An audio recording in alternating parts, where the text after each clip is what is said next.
All right. So what we got here is one of my favorite photos, or more so the favorite photo of other people, because I don't really care for this photo because every time I look at it, I see all the problems that I should have fixed. But we will not go into that right now because we want to make this video as short as possible. All right, so we're gonna see what we started with, and this is what we started with. Actually, that's not what we started with. This is what we started with. All right. So as you can see, we got some makeup situation going on right here. You got some wrinkle action right there, some wrinkle action right there. I don't know what this is, probably a piece of hair. And what we want to do is just go in and kind of, beautify some of this, make it look a little bit more beautiful. And this is the, well, no, not that. This is the end product. All right, so basically what we got out here is dodging and burning, color grading, and retouch. So we're going to start off with the retouch.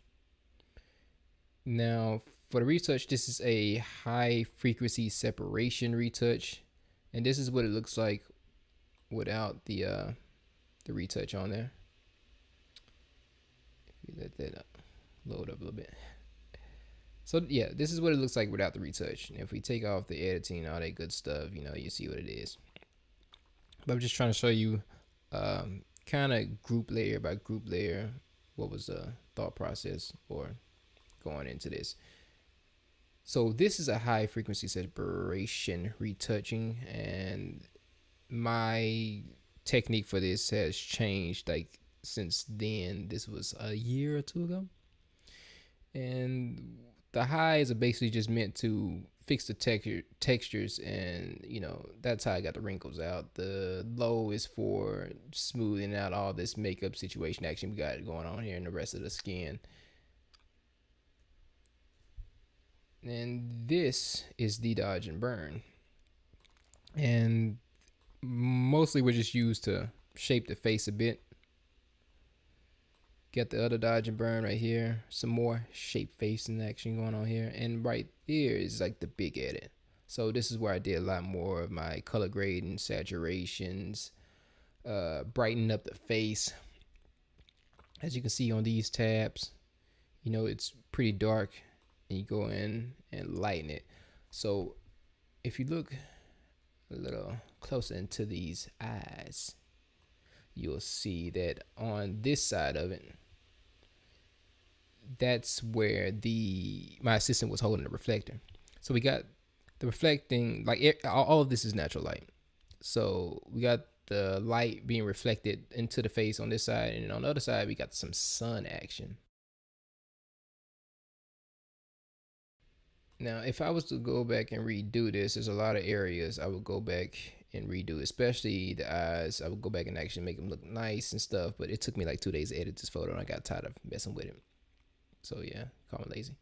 The hair, I didn't really touch too much of the hair because I like hair to be, natural and messy. I just think it looks cool.